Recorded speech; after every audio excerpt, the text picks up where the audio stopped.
Yaneyanga nejone ko uwo hailka iye nejone ko uwo hailka iye nejone ko hailka iye neo hotes gel has ago hailka iye hodien has ago hailka iye nejone ko uwo hailka iye nejone ko uwo hailka iye.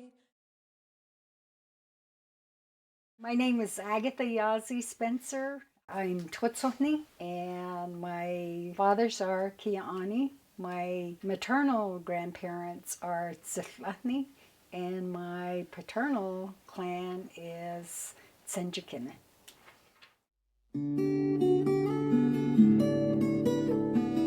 Agatha discusses what it was like to grow up on the reservation and her commitment to balancing both Christianity and Navajo traditions. My grandfather was an early interpreter for the Franciscan friars, and so we grew up with Christianity. But on the other hand, my grandmother was very traditional, and my mother was too, and so was my father. So they always blended the two, Christianity and cultural practices. Like many Navajo girls at the time, Agatha went through the Canalta Navajo puberty ceremony twice. Basically, it was a choice, it was an option for us, but there were particular ceremonies like the blessing way where everybody in the family have to be present, have to participate. So those were the mandatory ceremonies that we attended. And then, of course, being traditional, when we went through the passage of life, I went through the puberty ceremony. And being very traditional, there are certain things that you just didn't talk about. And so when I experienced my first menace, I had no idea what was happening to me. What changed a lot for me was when I went to a parochial school. And then the indoctrination of Christianity was really, really pressed upon us. And at that time, I think the Catholicism really still did not appreciate our cultural practices and beliefs. And it was only until later that a lot of recognition of what we have as beliefs, our cultural practices, really kind of blend in with Christianity, especially Catholicism. So it just made us appreciate more of my faith and then my cultural upbringing. So I don't separate the two. It's a blending for me. My father was very aware of my work with students, and so in terms of that, I think that's why he gave me the prayer box, and it was so beautiful. I just cried, And so he said, you just have to carry on. You're the one that has to do it for your children, for your grandchildren. So I was really, really blessed to get that from him.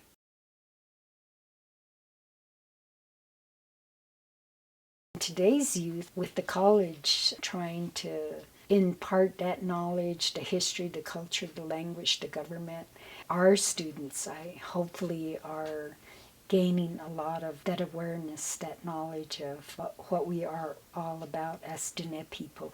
And we also have immersion programs like with the Winter Rock school districts. And here with the Chinle school district, they teach Navajo language.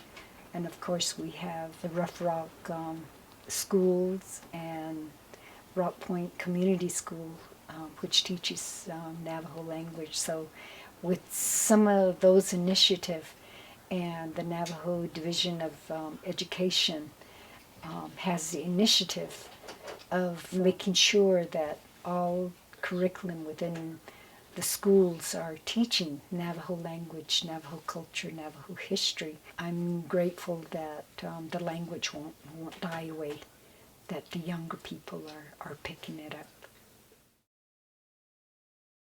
I would just like to express my appreciation to all the individuals that are affiliated in the arena of education, especially Navajo education, in their efforts to ensure that we are building a nation of people that are grounded not only in their traditional beliefs, the traditional foundation, but also to balance that out with Western education where they can go anywhere in the world and be able to live and appreciate who they are as Navajo people, but also go on a grand scale and be able to operate in the Western dominant society.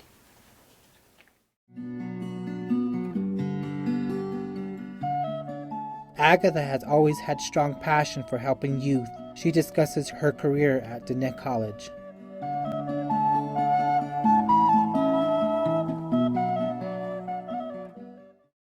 I work for the Navajo Nation. I work for the Neighborhood Youth Corps program and also the Bureau of Indian Affairs and with the college. I was working with high school students where they work part-time jobs after school from the low-income youth, and we would find work sites for them within the community and placed them in different sites throughout the community of Chinle.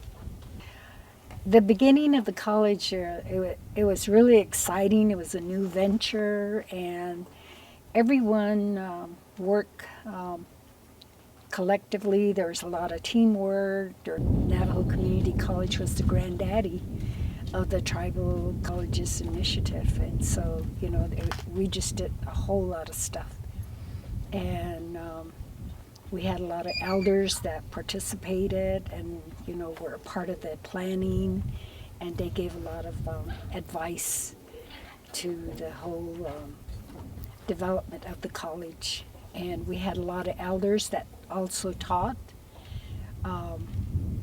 for us craft classes, rug weaving, moccasin making, silversmithing, Navajo traditional foods, and it was really exciting. And one of the things that happened too that initial year that was really gave thrust to the whole impetus of everyone really collectively working together was the late Dr. Ned Hatali. He was the first Navajo president. The foundation of the College of Sa'anavay Bikehajon, which is our guiding principle, our mission, has never changed, in that the college is there to ensure that every individual coming through the portals of the college gains some knowledge of the language, the history, and the culture. The college's approach to the whole teaching philosophy is to make sure it's circular. Everything is done, from the east we talk about the thinking component, which is in Sahakes, and then to the south we talk about Nata, which is the planning, and then the western part of it is Ina, and the living. Whatever you think about, whatever you plan, you effectuate whatever you put into place. And then to the north is Sahasin, which is the evaluative mode, and you take this whole approach and think about it, and what do you need to improve, or how do you want to refine it. So it's the cyclical approach, and every part of our college operation we try to implement that. Sean Sosi, a student at Diné College, talks about the positive relationship he has with Agatha. When I first met Agatha, she was working at Diné College branch, and I was registering for Diné College for the fall semester.